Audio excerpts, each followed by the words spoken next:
nuestra clase en el punto que nos quedamos el día martes.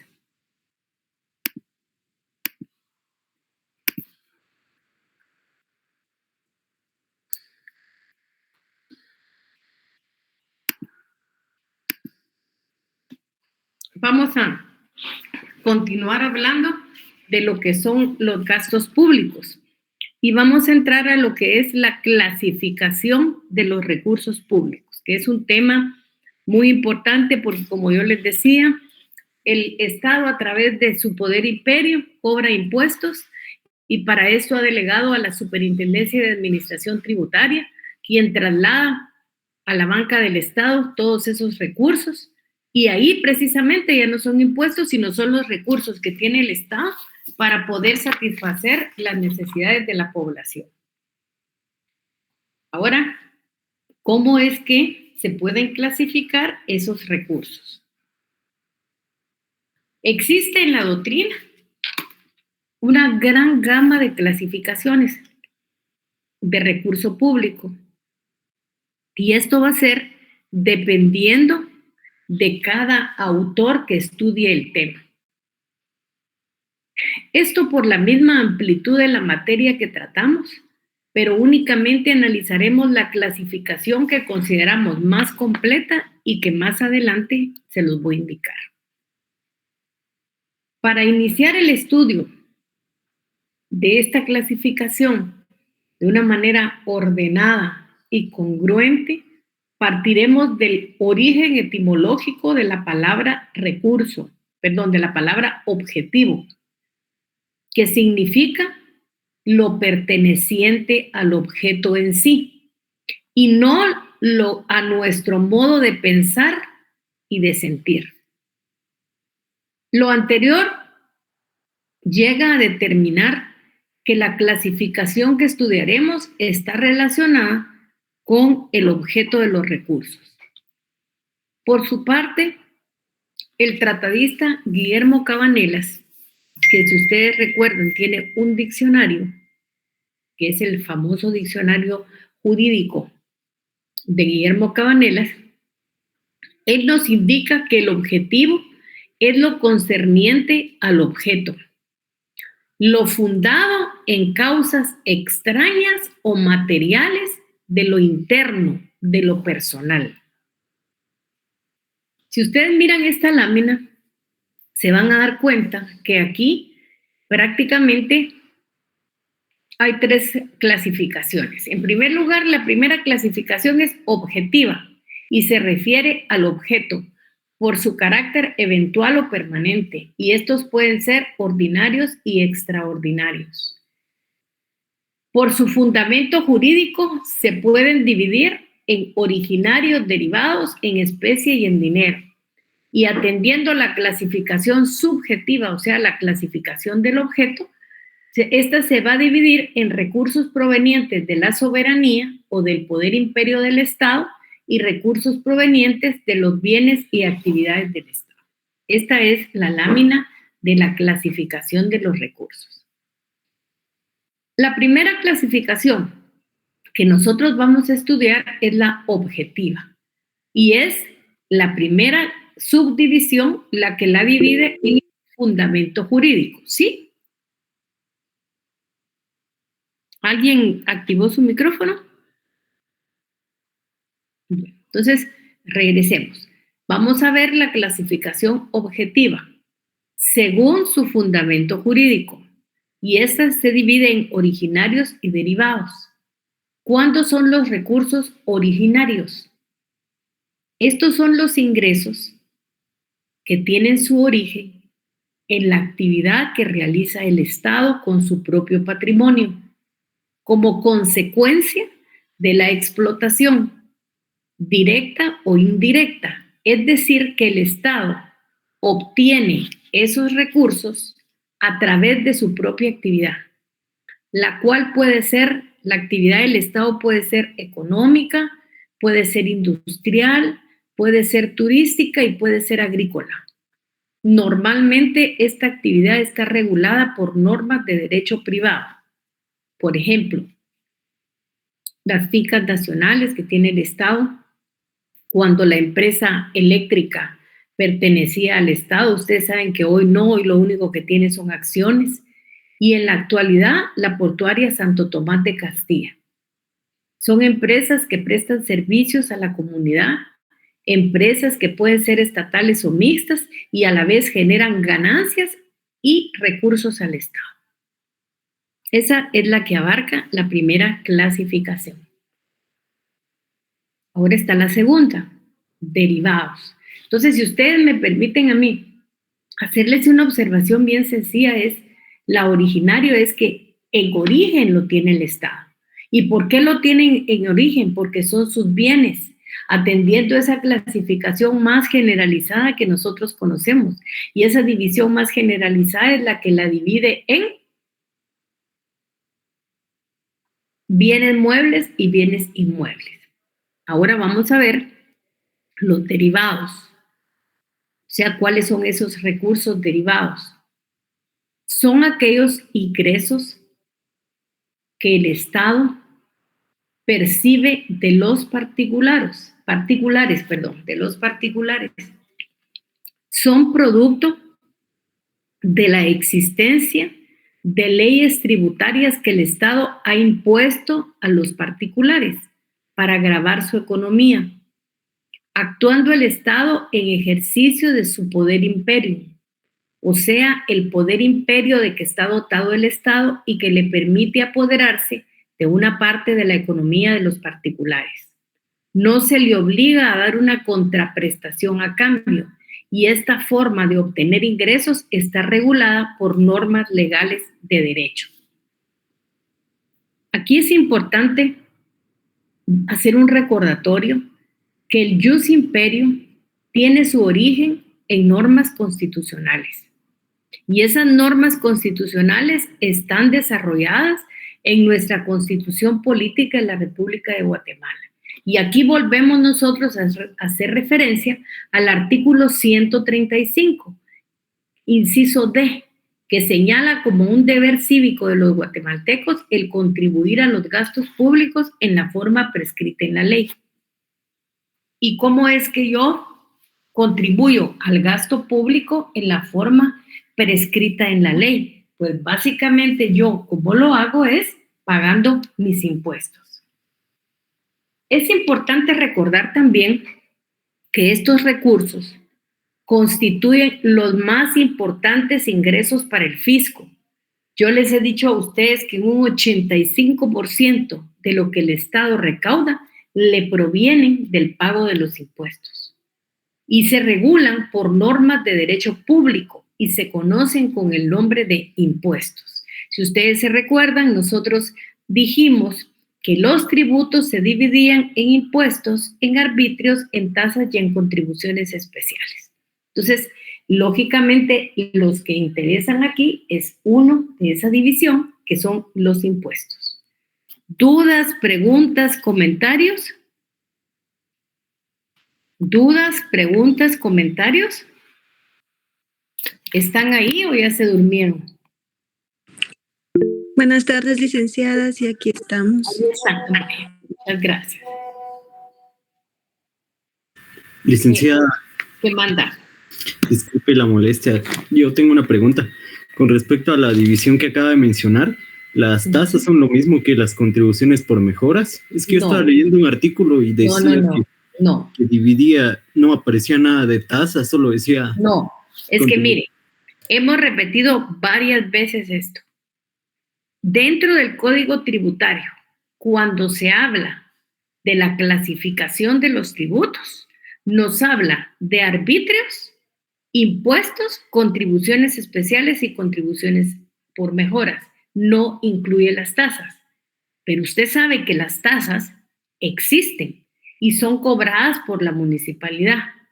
Pero entonces existen porque de acuerdo al Código Municipal, los municipios pueden establecer tasas en su territorio. Ahora, doctrinariamente sí existen las tasas. ¿Por qué en nuestra legislación no existen las tasas? Porque son muy parecidos a los arbitrios. No son lo mismo, son muy parecidos, pero tienen algunas diferencias. Pero la clasificación que nos da el Código Tributario no incluye las tasas. No sé si con esto le logro explicar. Sí, licenciada, muy amable. Y en el caso de, si nos llegara una pregunta a eso en el examen, podemos colocar esas 5: tasas, contribuciones por mejoras, contribuciones especiales, arbitrios e impuestos. Si yo le pregunto a usted si es de conformidad con el Código Tributario, usted me contesta esto. Y si le pregunto doctrinariamente, usted puede incluir las tasas, porque las tasas en la doctrina existen. Gracias, licenciada, muy amable. No se preocupe. Ahora, atendiendo la naturaleza del recurso, ¿cómo pueden ser los recursos públicos? Pueden ser en especie, pueden ser por servicios y pueden ser dinerarios. En especie. Los recursos públicos en especie existieron en la primera época de la economía natural y estaban constituidos por las regalías, por los diezmos, por aquellas cosas que tienen un valor representativo de dinero, pero que no son dinero. Generalmente esto se dio a mediados del siglo XVIII, cuando el campesino y el siervo de la gleba trabajaba la tierra y con parte de su cosecha pagaba los tributos al señor feudal. Ahora, en servicios. ¿Cuándo los recursos públicos pueden darse en servicios? Son aquellos que el Estado recibe a través de la prestación de un trabajo o de un servicio por parte de una persona individual o jurídica, al igual que el anterior se daba a mediados del siglo XVIII, cuando el siervo de la gleba pagaba sus tributos trabajando en las tierras del señor feudal o del rey muchas veces. Son aquellos ingresos que obtiene el Estado a través de la prestación de un trabajo o de un servicio personal por parte de una persona que está obligada a pagar tributos. Es importante hacer la aclaración que este es un tributo no muy usado en Guatemala. Sin embargo, la historia nos relata que en Guatemala existió durante el gobierno del general Jorge Ubico el decreto gubernativo 1474 de fecha 31 de octubre de 1933, mediante el cual se instruyó que si el tributo no era pagado en dinero, el obligado estaba obligado, valga la redundancia, a prestar servicios personales durante determinado tiempo en la construcción o mantenimiento de caminos vecinales o carreteras públicas. Este servicio tuvo un nombre. Este servicio se conoció como el nombre de servicio o trabajo de vialidad, y significaba que la persona obligada a pagar el tributo lo podía hacer pagando en efectivo, según sus posibilidades, o bien con trabajo personal durante determinados días de la semana. Pero esta situación generó problemas serios. Problemas serios en el sentido de que para cumplir con la obligación tributaria debían de desempeñar un trabajo. Y esto colocó al derecho financiero en contradicción con el derecho de trabajo y el derecho tributario y con los derechos individuales del hombre, pues denigraba a la persona. Tal situación quedó superada cuando se promulgó la Constitución Política de la República de Guatemala de 1945, cuando se abolió este sistema y hasta la fecha no es permitida en nuestro medio. Y si ustedes me dirán, ¿y por qué no es permitida en nuestro medio? Porque si ustedes se recuerdan, el Código de Trabajo tiene una norma que dice que todo trabajo debe ser remunerado. Y aquí se estaba trabajando, pero no se estaba remunerando. Aquí lo que se estaba haciendo es pagando un impuesto. Y por eso, definitivamente, por esa, digamos, contradicción que se da con principios fundamentales del derecho de trabajo y el derecho financiero, fue que se abolió este sistema y hasta la fecha esto no es permitido en nuestro medio. Ahora vamos a ver en dinero. Es conocida también con el nombre de recursos públicos dinerarios. ¿Y qué serán? O sea, ¿cómo podríamos nosotros explicarle esto? Son aquellos ingresos que el Estado recibe en moneda nacional, que es conocido en la doctrina con los nombres también de recursos pecuniarios o monetarios, y es el recurso más importante que posee el Estado, pues es de contenido eminentemente económico. Yo por eso les decía a ustedes que al Estado no le interesa entrar en conflicto con el contribuyente, sino lo que quiere es que le pague en el menor momento y sin mayor problema.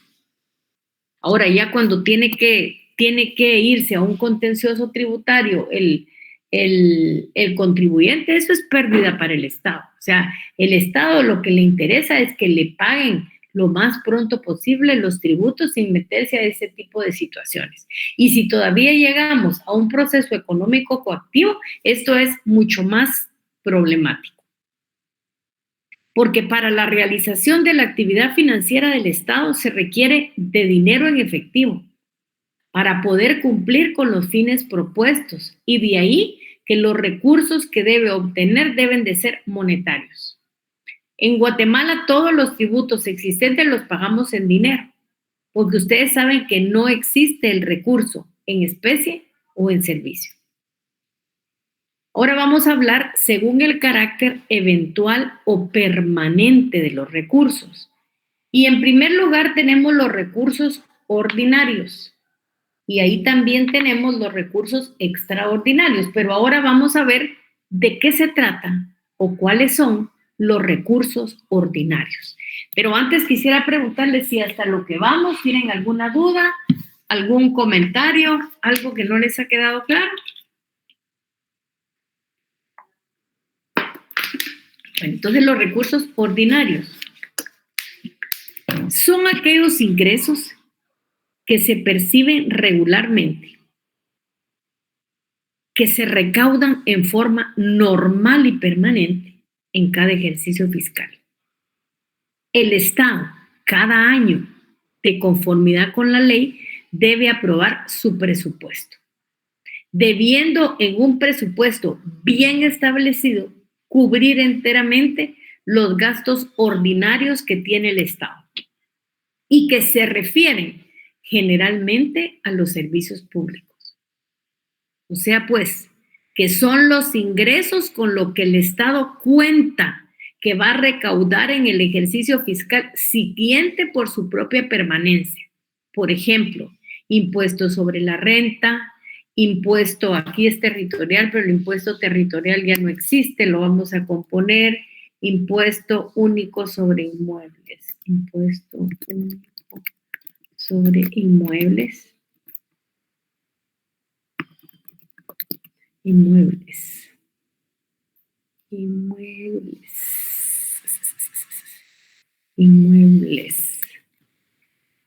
impuesto, vamos a ver aquí, impuesto del timbre, vamos a quitar esto aquí. El impuesto del timbre es importante, ahí está, el impuesto del timbre, etcétera. También hay otros impuestos, ustedes saben que está el impuesto del IVA, el impuesto de herencias, legados y donaciones, todos los impuestos que durante un año determinado va a recibir el Estado. Ahora, extraordinarios. Solo cuando nos dicen la palabra extraordinario sabemos que no son ni eventuales ni permanentes, porque estos no se van a recibir todos los años, sino que se van a recibir cuando hay situaciones completamente extraordinarias, valga la redundancia, en ese momento extraordinarias, que no es lo común, no es lo de siempre. Entonces, ¿cuáles son esos recursos extraordinarios? Son todos los ingresos que el Estado percibe solo cuando las circunstancias anormales lo colocan frente a necesidades imprevistas de emergencia, lo que lo obliga a realizar erogaciones extraordinarias que lógicamente no están contempladas en el presupuesto público anual de la nación, debiendo el Estado recurrir a la imposición de muchas veces de estados de emergencia, por ejemplo, casos de guerra, de epidemia, de catástrofe, de déficit. Digamos, el hecho extraordinario que tenemos más en la mente ha sido el COVID. En el mes de enero no se sabía que se iba a dar el COVID. Nadie sabía esta situación. ¿Pero qué? Tuvo que hacerse ajustes, tuvo que modificarse el presupuesto y comenzar a hacerle frente por parte del Estado a esa eventualidad que se le había presentado. Y miren ustedes, si no tuvo que hacer esfuerzos y ajustes extraordinarios, porque si ustedes se dan cuenta, la red hospitalaria del país es la misma de hace 100 años. O sea, tenemos solamente 2 hospitales nacionales en Guatemala, que funcionan en un 50%, diría yo. El Hospital Roosevelt, que fue una donación en su momento del gobierno de los Estados Unidos, y luego el Hospital General. No hemos sido capaces de construir otros hospitales. Y los que han construido, ustedes saben cuál es la realidad. Chimaltenango, con todos los defectos que se tiene, creo que ni siquiera se puede usar porque todo fue como de mentiras. Y entonces esos son los gastos extraordinarios que el Estado tiene ahí y que los tiene que atender rápidamente. ¿Para qué? Para satisfacer las necesidades de la población. Y miren que en el tiempo de COVID estábamos hablando de la necesidad más grande, porque sin salud no hay nada. Y eso ustedes lo saben bien. En Guatemala, dice, su más nefasta experiencia en los últimos tiempos fue el terremoto de 1976 y el huracán Mitch a finales de 1998. ¿Por qué les pongo estas dos situaciones? Porque aquí se crió para contrarrestar la emergencia los bonos de la reconstrucción. Aquí esto se da en casos de guerra, de epidemia, de catástrofe y déficit. Espérenme, que creo que el problema aquí es que está repetido esto. Vamos a quitarla. Esto ya lo dijimos. Ahí está. Entonces, lo anterior significa, vamos a ver aquí sí, en Guatemala su más nefasta experiencia en los últimos tiempos fue el terremoto en 1976 y el huracán que se creó para contrarrestar esta emergencia de los bonos de reconstrucción. Pero yo les decía, por ejemplo, en el METE, ¿cómo se puede presupuestar un año antes que va a haber un terremoto? ¿Cómo se puede presupuestar un año antes que va a haber el huracán Mitch? ¿Cómo va a poder establecerse la magnitud de estos eventos? Entonces, para eso, lógicamente, que son eventos extraordinarios que salen de la vida normal del ser humano, hay que echar mano de los recursos extraordinarios. Y uno de los recursos extraordinarios fueron los bonos de la reconstrucción. Lo anterior significa que estos recursos no son recaudados en todos los ejercicios fiscales. ¿Por qué? Porque son eventuales. Y cuando son eventuales no son permanentes. No se dan siempre, sino que se necesita de una situación extraordinaria para que esto ocurra. Aquí podemos citar entre los ingresos extraordinarios por siniestro en nuestros medios, encontramos que el terremoto que devastó el país en los años de 1917 y 1918, por cuyo motivo la Asamblea Nacional Legislativa emitió el decreto 982 de fecha 28 de abril de 1918, por medio del cual se estableció un impuesto adicional de 3 pesos por cada botella de aguardiente consumido en la República durante un término de 5 años, destinando dicho ingreso a la reconstrucción de edificios nacionales destruidos o dañados por el terremoto. Y aquí, en la mayoría de casos, lo que se ha agravado es el alcohol y los cigarros. Podrán dejar de comer, pero no de tomarse una cerveza. La misma situación se manifestó como consecuencia del terremoto del 4 de febrero del año 1976, cuando a través del decreto 8-76 del Congreso de la República se autorizó al gobierno la emisión de bonos del Tesoro hasta por 122,000 millones para la adquisición obligatoria para enfrentar las necesidades emergentes del terremoto. Ahora vamos a ver la clasificación subjetiva. Cuando estamos hablando de la clasificación subjetiva, nos estamos refiriendo de esa clasificación que es examinada a través del sujeto. Lo que vimos hasta este momento tiene que ver con la clasificación objetiva. Ahora lo que vamos a ver es la clasificación subjetiva, la que tiene que ver con los recursos provenientes de bienes y actividades del Estado. ¿Dudas, preguntas, comentarios? ¿Continuamos? ¿Están ahí todavía? Sí, estamos por aquí. Sí, claro. Bueno, entonces, ¿qué podemos decir aquí? Ustedes saben que el Estado, como el sujeto activo de la relación jurídica tributaria, es una persona jurídica.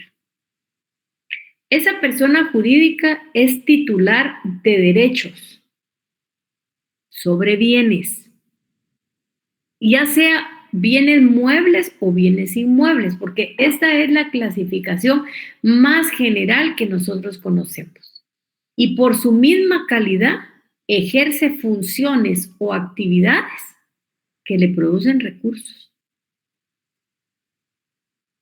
El Estado, al obtener esta clase de ingresos, los canaliza al fondo común como resultado de las relaciones jurídicas que necesariamente acompañan a una actividad productiva y que no puede ser apropiado por ninguna persona, con la sola excepción de los fondos privativos que la misma ley determina. Por ejemplo, las multas que se pagan en los tribunales de justicia, que quedan formando parte de los fondos de este organismo. Esta clasificación comprende ingresos obtenidos por el Estado, por ejemplo, en arrendamiento de tierras, explotación de fincas nacionales, servicios de empresas comerciales e industriales. Ha de haber alguien aquí que ya se dio cuenta que en la clasificación objetiva la mencionamos, pero ahí no se llama clasificar recursos provenientes de bienes y actividades del Estado, sino allá donde vimos la parte objetiva se denominan recursos ordinarios y recursos extraordinarios. Pero aquí, en donde la clasificación es subjetiva, la vamos a denominar recursos provenientes de bienes y actividades del Estado. Su actividad está basada en normas jurídicas de derecho privado, coincidiendo, que es lo que yo les estoy diciendo, con la de los recursos originarios que están descritos en la clasificación objetiva. Y a contrario censo tenemos los recursos provenientes del ejercicio de la soberanía del poder imperio del Estado. Recuerden ustedes que ese poder imperio del Estado es la facultad que tiene el Estado de imponer impuestos a los contribuyentes. Recuerden ustedes que ese poder imperio es un ejercicio de la soberanía y recuerden ustedes que la soberanía solo la posee el Estado, no la posee nadie más. Y la posee desde que se constituye como Estado, desde que nace como Estado y se terminará hasta que deje de ser Estado. Esta clase de recursos es la principal fuente de ingresos del Estado. Y es cuando éste actúa en su calidad de jus imperium, gravando la economía de los particulares, calidad que es única y exclusiva del Estado.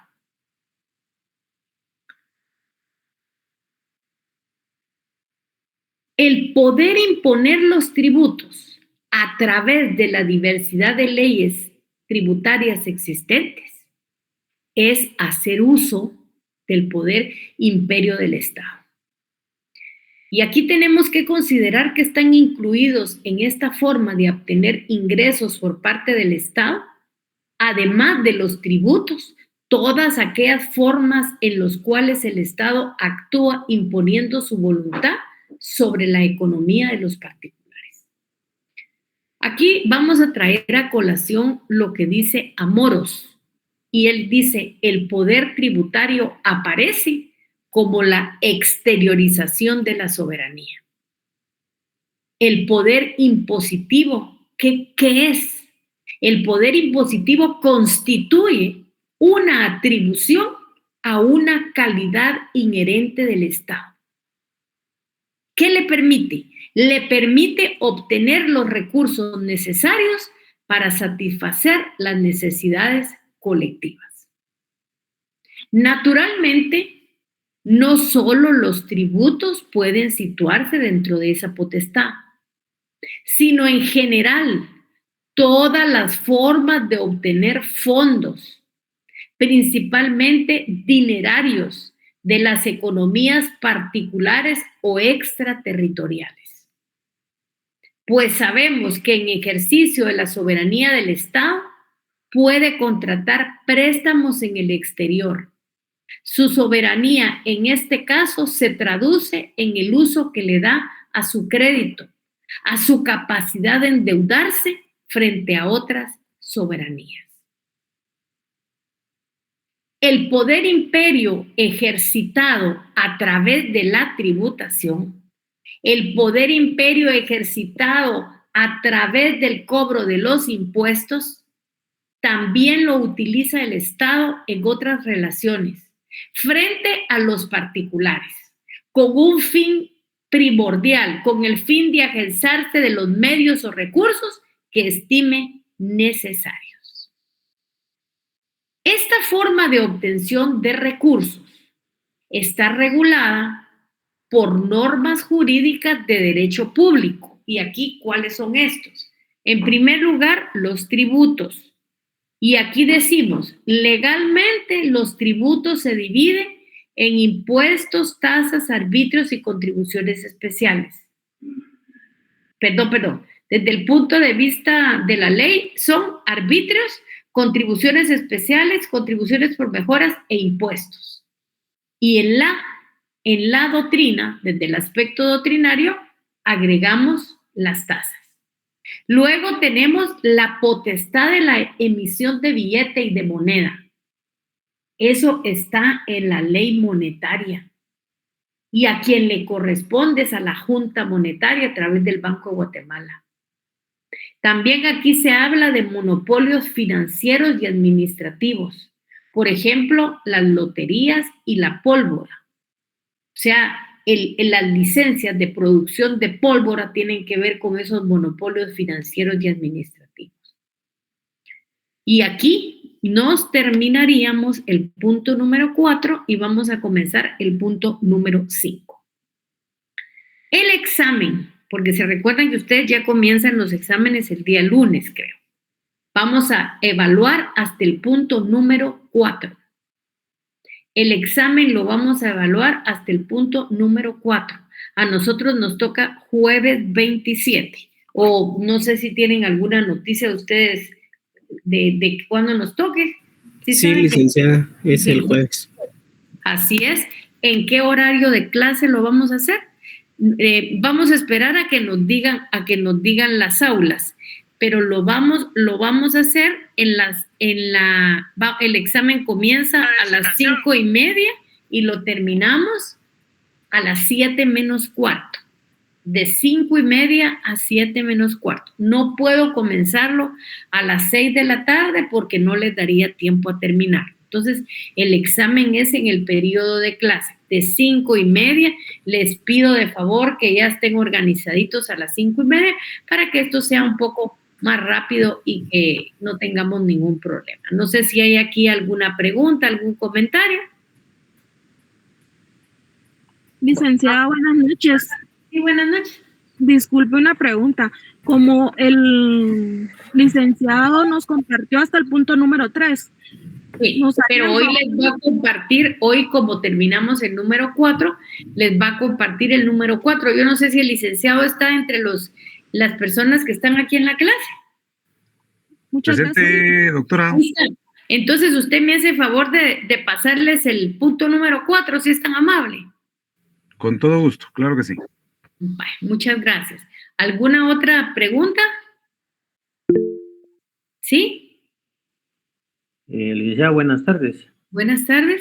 Mire, solo en el punto que usted terminó anteriormente, se estaba hablando sobre los de las epidemias, donde hay estados de excepción, ¿verdad? O sea, los recursos extraordinarios. Ajá, exacto. Ahora, digamos, no hay un presupuesto, en el presupuesto de la nación que se lleva a cabo en el Congreso, no está contemplado, digamos, digamos, en el caso de que vino la pandemia, no estaba contemplado un presupuesto, ese presupuesto, digámoslo así, ¿verdad? Porque es algo que ¿quién se iba? Imagínese. Pasa muy, digamos, oportunamente, digamos, pero, digamos, sería bueno que legislaran algo así similar, ¿verdad? O sea, prepararse para una eventualidad similar. Y, bueno, y la si verdad no se usa es que o no pasa, proveerlo para el siguiente año en el siguiente presupuesto y utilizarlo para los recursos de la satisfacción de necesidades de la población, ¿verdad? Lo que pasa es que tenemos que ser bien claros. No tenemos un presupuesto tan fuerte como para decir que tenemos exceso de recursos. El problema es que nosotros nos queremos manejar como un país grande, pero nuestros recursos son pequeños. No, entonces, yo lo que considero, digamos, en ese punto, cuando vienen los estados de excepción por motivos de epidemias o pandemia, en este caso, da lugar a ver, es como un cheque en blanco. Así es. Y es donde da lugar a la corrupción, ¿verdad? Al mal manejo de los fondos. Así es. El problema es que no podemos calcular lo que va a pasar en el futuro. O sea, por ejemplo, el Mitch, nadie podía planificarlo con tiempo. El COVID, nadie podía planificarlo con tiempo, porque yo no sé si usted se recuerda, pero el COVID nos agarró a todos desprevenidos y nadie sabíamos en qué consistía. Porque fue digamos, algo producido en la China, que hasta hoy por hoy no sabemos qué fue lo que pasó. Unos dicen que fue producido, otros que no, que se escapó de un laboratorio. Ahí sí que a saber qué. Pero yo le digo que yo me recuerdo que Biden, cuando llegó a la presidencia, dijo que iba a averiguar qué era lo que había pasado. Y hoy por hoy no sabemos qué pasó. Entonces, lógicamente, eso no se puede calcular. Se podría calcular en términos muy generales. Digamos, si nosotros nos vamos a nuestro presupuesto particular, usted puede guardar 1,000 quetzales todos los meses por si hay alguna enfermedad. Y puede ser que en el primer año no lo toque, en el segundo tampoco, pero luego en el cuarto o quinto año sí lo tenga. Pero el problema es que el presupuesto tiene una vigencia anual. Entonces, esos cálculos de estar trayendo esas cantidades de dinero están en contra de las normas presupuestarias. Ese es el problema. Pero de que si nosotros pudiéramos ahorrar, sería lo mejor que nos podía ocurrir. Pero recuerde usted que la masa de burocracia del Estado ha aumentado en un 100%. Por eso es que casi no hay inversión, porque el 85% del presupuesto del Estado sirve para pagar sueldos y el otro 15% es la inversión. Entonces, por eso es que miramos que no hay inversión, pues. Pero si fuéramos un país que aprovecharíamos más los recursos, porque mire, Nosotros somos un país trabajador, somos un país que tiene recursos, porque con todo lo que se roban todavía subsistimos. Y vaya usted a ver que no son cantidades fuertes las que desaparecen. Y ahí estamos, y subsistimos con lo mínimo, pero subsistimos. Claro, gracias, licenciada, por... sí, a ese era mi punto, ¿verdad, licenciada? Solo Sí, para... no, tiene toda la razón, pero ese es el severendo gran problema que tenemos. Gracias, licenciada. ¿No tiene pena? ¿Alguna pregunta más? ¿Alguna duda? ¿Algún comentario? Bueno, hoy vamos a comenzar un punto que es un punto importante, que es un punto extenso dentro de los puntos que tiene este programa, y es los tributos.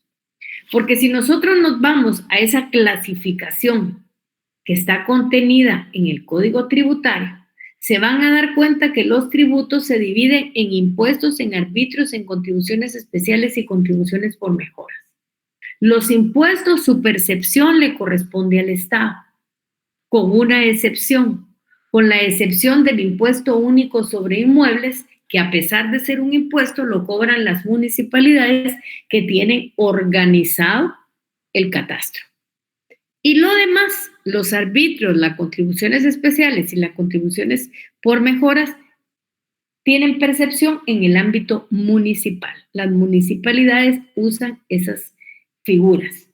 La manera por la que quitaron del Código Tributario los arbitrios es porque autores que la estudian dicen que son muy parecidas y que la línea que divide una y la otra es muy tenue. Entonces el legislador nuestro decidió por los arbitrios, pero también las tasas se cobran y las municipalidades tienen esa capacidad. Entonces de eso vamos a hablar hoy. ¿Y por qué es importante el tema?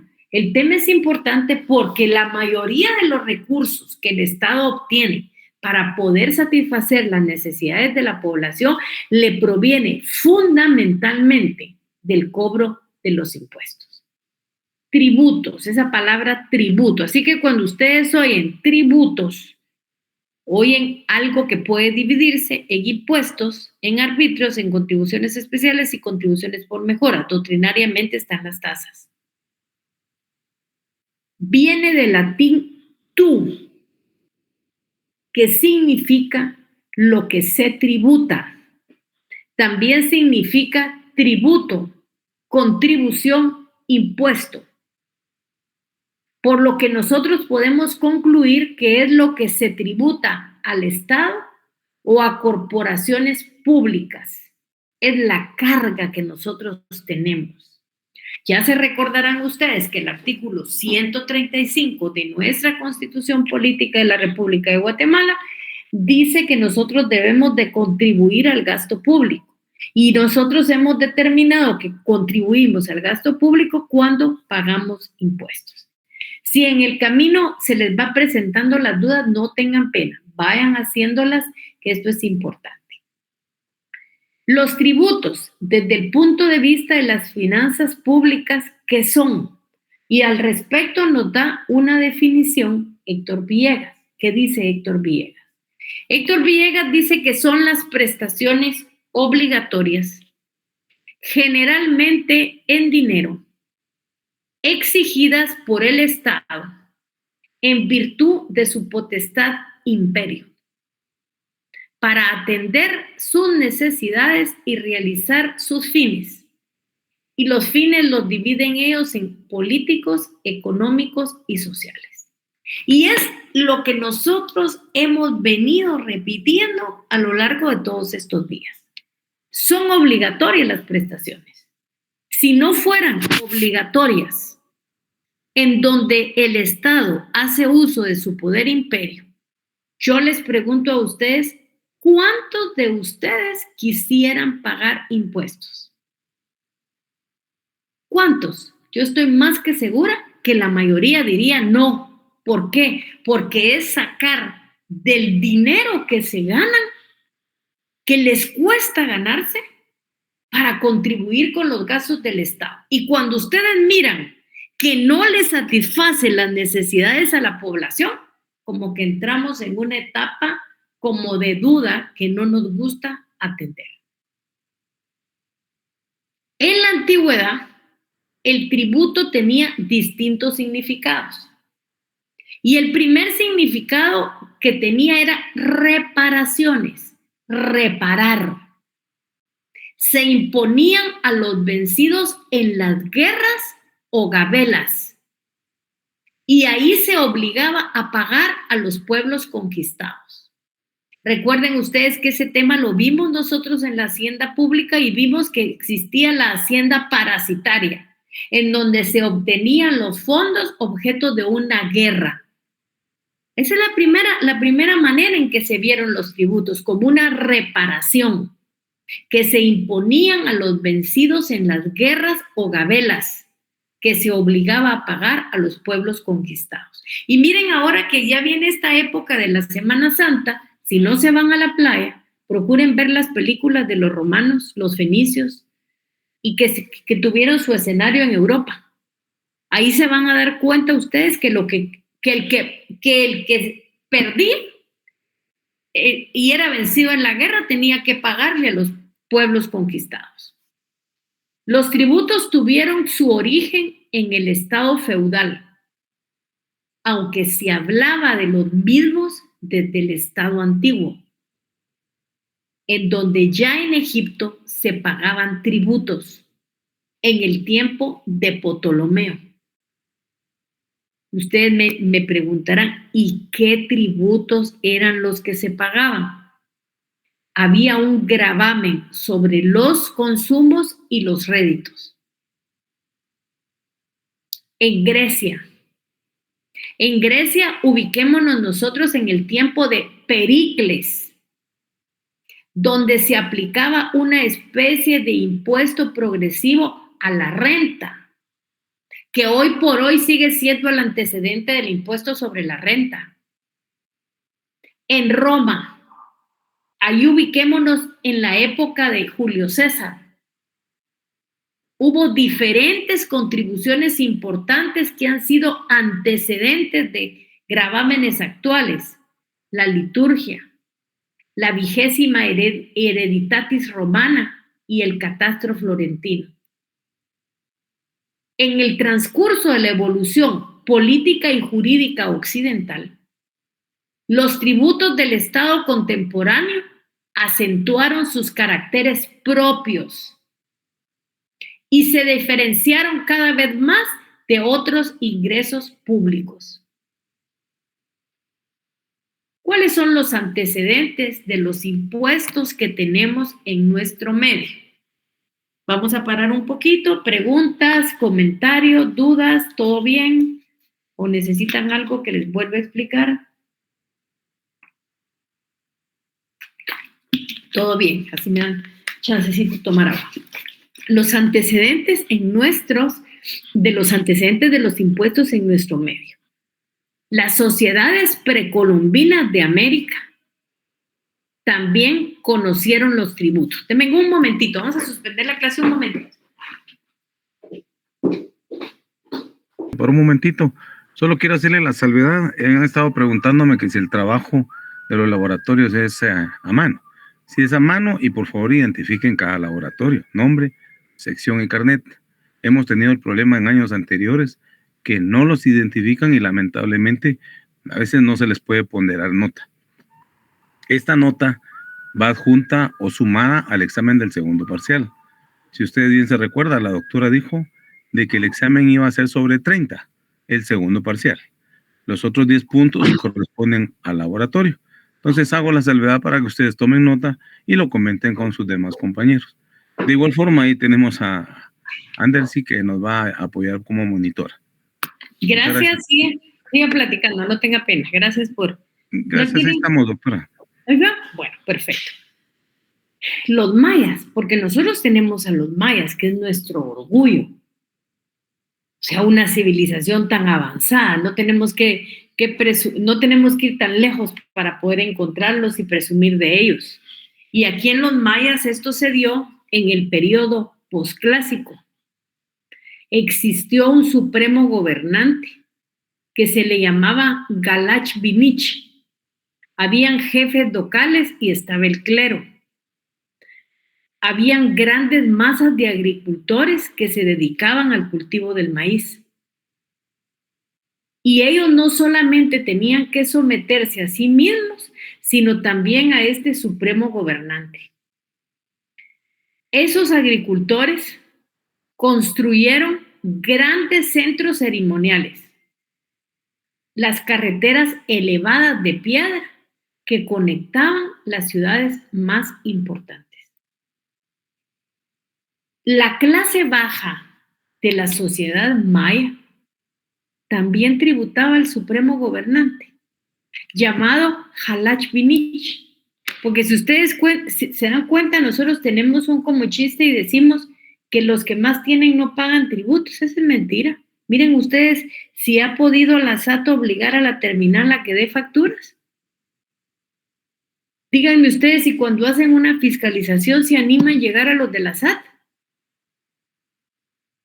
Mientras que si llegan a una gran empresa, ahí controlan a través del sistema quienes pagaron, porque ahora es bien fácil la fiscalización. Entonces esas se van quedando como falacias, pues. Y ustedes saben que en el filo de la terminal son millones lo que se venden diariamente y las facturas inexistentes. Entonces cuando se dice es que aquí solo los ricos no pagan impuestos, es una falacia. Probablemente antes, pero las situaciones han cambiado y hoy es diferente. Entonces la clase baja de la sociedad maya también tributaba al supremo gobernante llamado Halachvinich. Y este era conocido como el hombre verdadero. Este hombre verdadero daba presentes a los príncipes locales, daba regalos a los príncipes locales. Ofrecía sacrificios que consistían en toda clase de verduras, de tela tejida, de aves domesticadas, sal y pescado seco.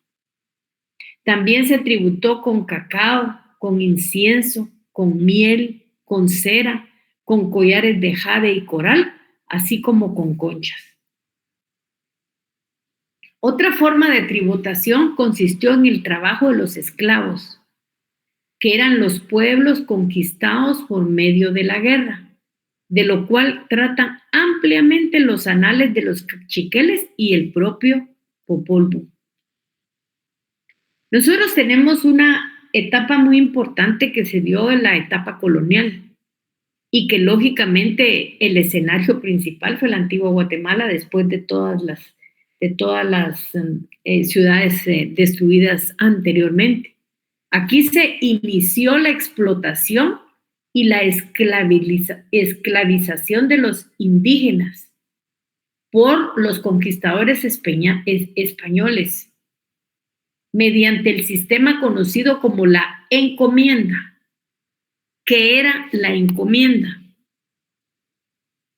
Era un derecho otorgado por el monarca a favor de un súbdito español, que era el encomendero, ¿sí?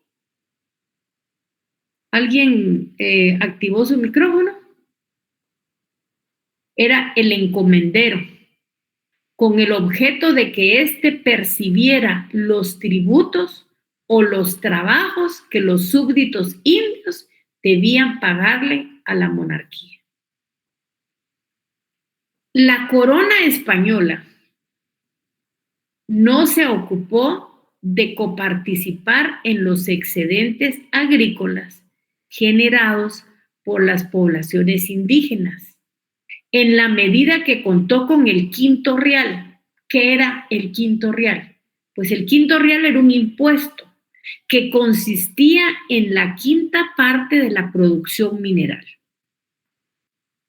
Al decaer los rendimientos de las minas, se creó un sistema de explotación compartida de la población aborigen, conocida como repartimiento, y que en diversas variantes se mantuvo hasta finales de la época colonial. ¿Qué fue dicho sistema? ¿Qué fue el repartimiento? Fue la asignación de indígenas como fuerza de trabajo gratuito para los encomenderos de la América española o para la corona, que tuvo lugar durante la época del dominio español, que más o menos en la ubicación histórica aparece en los siglos XVI al XIX. Consistió este repartimiento en que la cuarta parte de la fuerza laboral indígena de cada comunidad tenía que laborar por una semana al mes en las tierras de la corona y de los españoles, así como en las obras públicas. Es importante el hecho que no debemos confundir el repartimiento con la encomienda, porque la encomienda estaba dirigida propiamente al reparto de tierras que se efectuó entre los conquistadores y los colonos españoles, mientras que el repartimiento era la asignación de indígenas como fuerza de trabajo.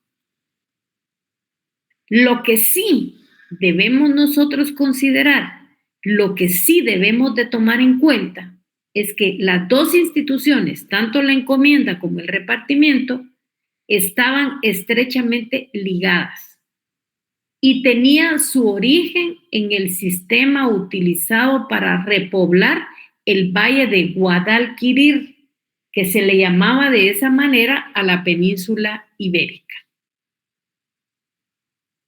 A principios del siglo XVII se comenzó a cobrar impuestos a la población no indígena también. O sea, ya no solo fueron a los indígenas, o sea, a los indígenas ya les cobraron, pero después en el 2017 ya les cobraron a la población no indígena. El primer impuesto que se cobró era el impuesto de ventas, llamado también alcabala, y se le fijó en el 2% y se cobraba cada vez que se vendía un artículo.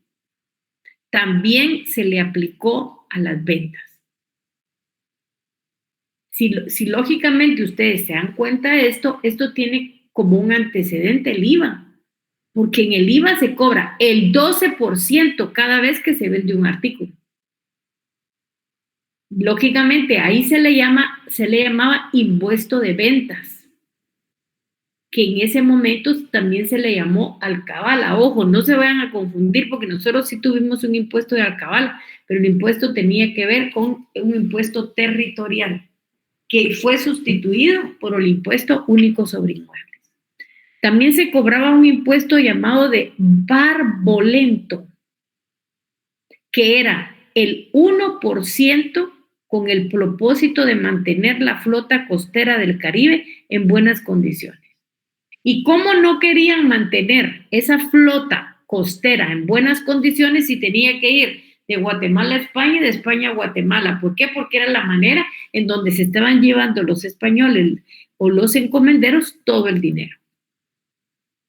También existió un impuesto directo a los funcionarios reales y a los clérigos denominados media data, y que consistió en que estos tenían que pagar una sola vez un impuesto equivalente a la mitad de su sueldo anual. Y este es considerado muchas veces como el antecedente del impuesto sobre la renta, porque yo no sé si ustedes ya se dieron cuenta de lo siguiente, pero los que tienen un salario mensual superior a los 20,000 quetzales tienen que pagar un salario en el impuesto sobre la renta. Y todos los impuestos van a ir para arriba. En alguna medida, es considerado el antecedente del impuesto sobre la renta. Además, fueron cobrados tributos específicos sobre el vino, el cacao y el añil.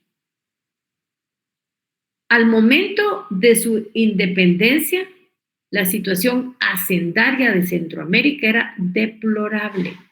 Con esto queremos decir que era triste. Y esto consta en el informe de Manuel Vela, el último ministro tesorero de las Reales Cajas de Guatemala, que fue presentado en Madrid, España, el 11 de marzo de 1824.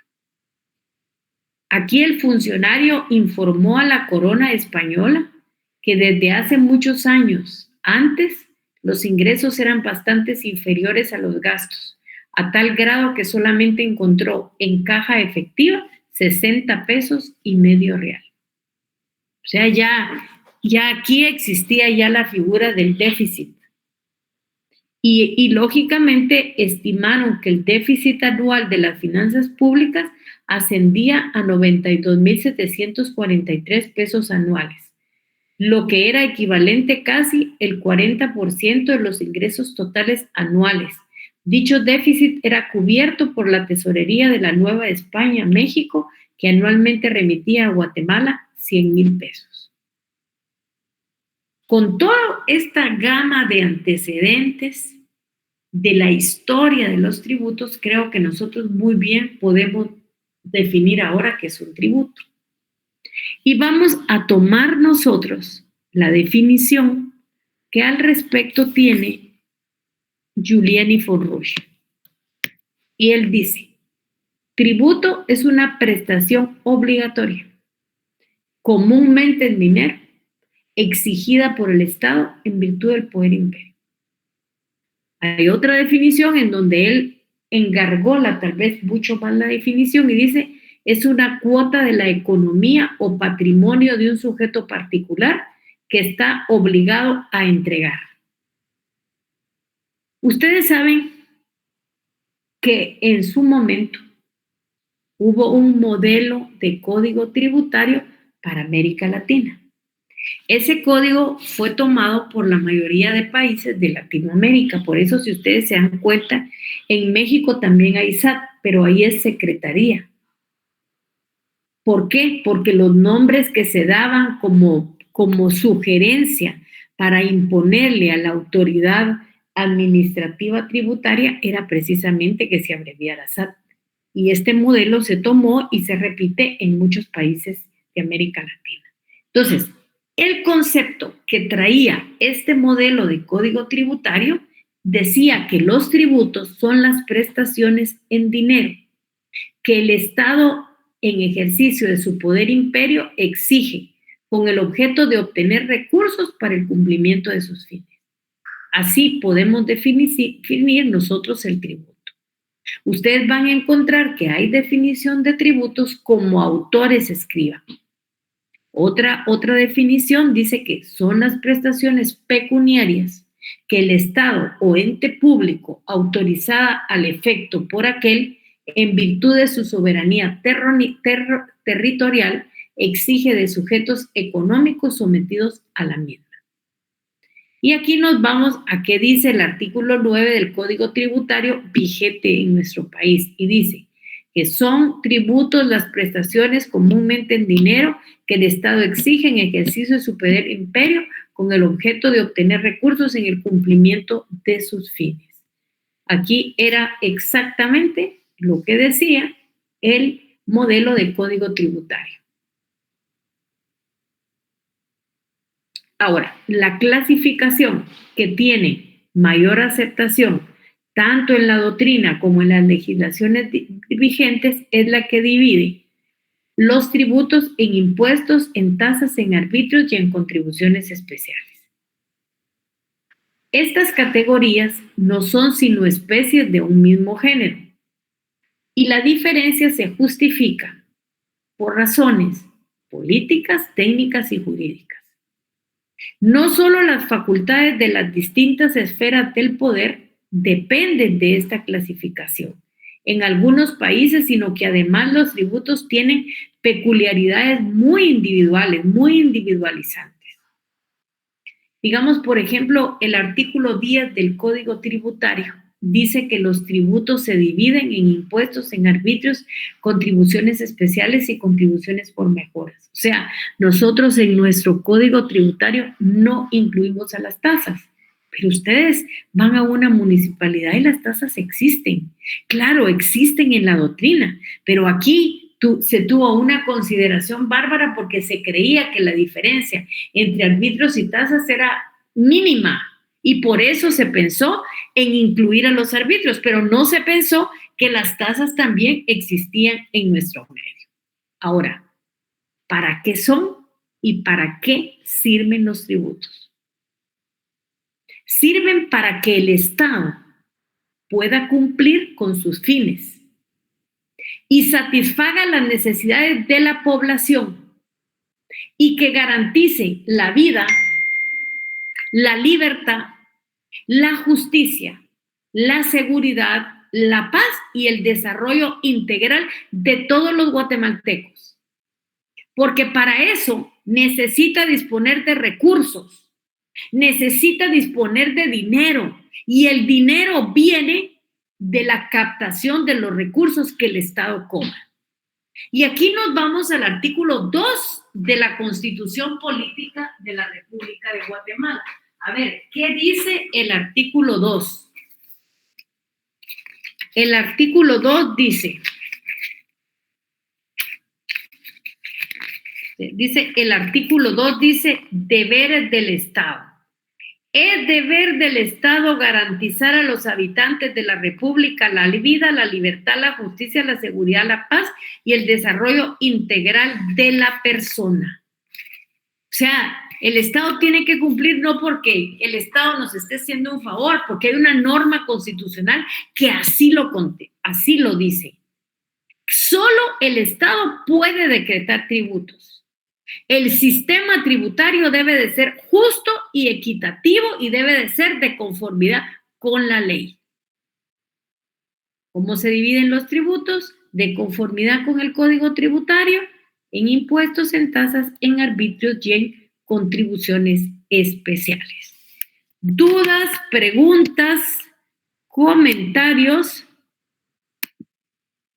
¿Dudas, preguntas, comentarios? A ver, ¿qué dudas tienen? Sí, Selvin Norbío Patzán Orozco ha levantado la mano, dice, ¿qué manda? Albert Selvin Normío, ¿qué manda?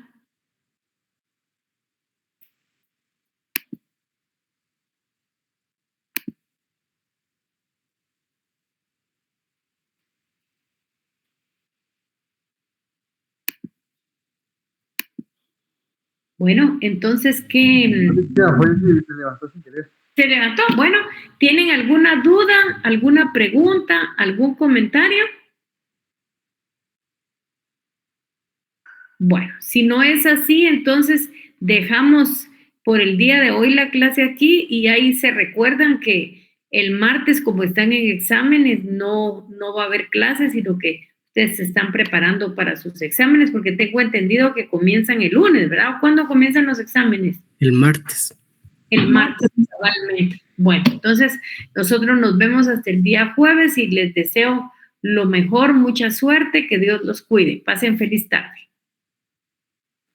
Gracias, Leida.